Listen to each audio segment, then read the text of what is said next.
ನಾನು ಮೂಲತಃ ಅಗ್ರಿಕಲ್ಚರ್ ಫ್ಯಾಮಿಲಿಯಿಂದ ನಾನು ಡಿಪ್ಲೊಮಾ ಮಾಡ್ಕೊಂಡಿದ್ದೆ ಬೆಂಗಳೂರಲ್ಲಿ. ಅಲ್ಲಿ ಯಾಕೆ ನನಗೆ ಸರಿ ಬರದ ಕಾರಣದಿಂದ ಅಲ್ಲಿ ಒಂದು ಅಡಿಕೆ ತೋಟ ಮಾಡಬೇಕು ಅಂತ ತುಂಬ ಇಷ್ಟ ಆಯಿತು. 1000 ಗಿಡನ ಅಡಿಕೆ ತೋಟನ ಮಾಡಿದ್ದೀನಿ.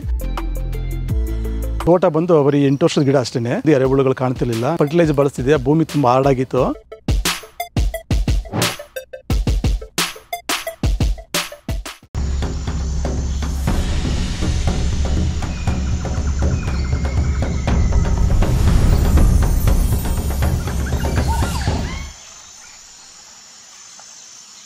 ನಮಸ್ತೆ, ನನ್ನ ಹೆಸರು ಹರೀಶ್ ಅಂತ, ಗೆಜ್ಗಾರಪ್ಪೆ, ಮಾಗಡಿ ತಾಲೂಕು, ರಾಮನಗರ ಡಿಸ್ಟಿಕ್.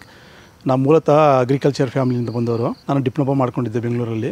ಅಲ್ಲಿ ಯಾಕೆ ನನಗೆ ಸರಿ ಬರದ ಕಾರಣದಿಂದ ಗೆಜ್ಗಾರಪ್ಪೆ ಗ್ರಾಮಕ್ಕೆ ಬಂದು ಅಲ್ಲಿ ಒಂದು ಅಡಿಕೆ ತೋಟ ಮಾಡಬೇಕು ಅಂತ ತುಂಬ ಇಷ್ಟ ಆಯಿತು. ಹಾಗಾಗಿ ನಾನು ಒಂದು 2000 ಗಿಡನ ಅಡಿಕೆ ತೋಟನ ಮಾಡಿದ್ದೀನಿ. ಈ ನನ್ನ ತೋಟ ಬಂದು ಬರೀ 8 ವರ್ಷದ ಗಿಡ ಅಷ್ಟೇ. 1300 ಗಿಡ ಇದೆ. ನಾನು ಮೊದಲು ಫರ್ಟಿಲೈಸರ್ ಬಳಸ್ತಿದ್ದೆ. ಭೂಮಿ ತುಂಬ ಹಾರ್ಡಾಗಿತ್ತು. ಎರೆಹುಳುಗಳು ಕಾಣ್ತಿರ್ಲಿಲ್ಲ. ಅಲ್ಲಿ ನಮ್ಮ ನಾಗರಾಜ್ ಸರ್ ಮಾರ್ಗದರ್ಶನದಿಂದ ಮಾಡಿದ್ವಿ. ನಾನು ಕಳೆದ 4 ವರ್ಷದಿಂದ ಡಾಕ್ಟರ್ ಸಾಯಿಲ್ನ ಯೂಸ್ ಮಾಡ್ತಿದ್ದೀನಿ. ನನಗೆ ತುಂಬ ರಿಸಲ್ಟ್ ಚೆನ್ನಾಗಿ ಬಂದಿದೆ. ಯಾವುದೇ ಅಲ್ ಡ್ರಾಪಿಂಗ್ ಆಗ್ಬೋದು, ಗ್ರೀನಿಶ್ ಮರ ತುಂಬ ಚೆನ್ನಾಗಿ ಬರ್ತಿದೆ. ಇಳುವರಿನೂ ತುಂಬ ಚೆನ್ನಾಗಿ ಬರ್ತಿದೆ. ಭೂಮಿ ಗುಣಮಟ್ಟ ತುಂಬ ಚೆನ್ನಾಗಿ ಬಂದಿದೆ. ನಾನು ಡಾಕ್ಟರ್ ಸಾಯಿ ಶುರು ಮಾಡಿದ್ಮೇಲೆ ತುಂಬ ಎರೆಹುಳುಗಳೆಲ್ಲ ಭೂಮಿಯಲ್ಲಿ ಹರಿದಾಡ್ತಿದೆ. ಮತ್ತು ಬೇರೆ ರೂಟು ತುಂಬ ಚೆನ್ನಾಗಿ ಹೋಗ್ತಿದೆ. ಮತ್ತು ಇನ್ನೊಂದು ಏನಕ್ಕೆ ಇಷ್ಟಪಡ್ತಿದ್ದೆ, ನಾನು ಡಾಕ್ಟರ್ ಸಾಯಿಲ್ ಯೂಸ್ ಮಾಡಿದ್ಮೇಲೆ ನೀರಿನ ಅಂಶ ತುಂಬ ಕಡಿಮೆ ತಗೋತಿದ್ದೆ. ಮೊದಲು ಯಾವಾಗ ನಾನು ವಾರಕ್ಕೆ 3 ಸಲ ನೀರು ಕಟ್ತಿದ್ದೆ. ಇನ್ನು ಡಾಕ್ಟರ್ ಸಾಯಿಲ್ ಶುರು ಮಾಡಿದ್ಮೇಲಿಂದ 15 ಡೇಸ್ಗೊಂದ್ಸಲ ನೀರು ಕಟ್ತಿದ್ದೀನಿ. ನನ್ನ ತೋಟ ತುಂಬ ಗ್ರೀನಿಶ್ ಆಗಿದೆ. ಕಾಯಿ ಏನು ಸೈಜ್ ತುಂಬ ಚೆನ್ನಾಗಿದೆ.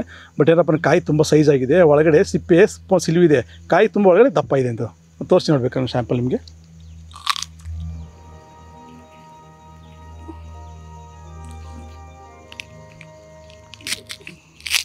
ನೋಡಿ, ಸಿಪ್ಪೆ ತುಂಬ ಶಿಲುವಾಗಿದೆ. ಕಾಯಿ ಏನು ಸೈಜ್ ಇದೆ ನೋಡಿ, ತುಂಬ ಚೆನ್ನಾಗಿದೆ. ಡಾಕ್ಟರ್ ಸಾಯಿಲ್ ಯೂಸ್ ಮಾಡಿದ್ರೆ ಅಷ್ಟು ತಪ್ಪದಾಗ ಎಲ್ಲ ಕಾಣ್ತಿದೆ ನೋಡಿ, ಕಾಣಿಸ್ತಿದೆ ನಿಮಗೆ ನೋಡಿ. ಎಲ್ಲರಿಗೂ ಹೇಳ್ತೀನಿ ಅಂತ ಇಷ್ಟಪಟ್ಟರೆ ದಯವಿಟ್ಟು ಎಲ್ಲರೂ ಡಾಕ್ಟರ್ ಸಾಯಿಲ್ನ ಯೂಸ್ ಮಾಡಿ ಒಳ್ಳೆ ಬೆಳೆ ಬೆಳೆಯೋಕ್ಕೆ ಇಷ್ಟಪಟ್ಟು ಹೇಳ್ತೀನಿ ಸರ್.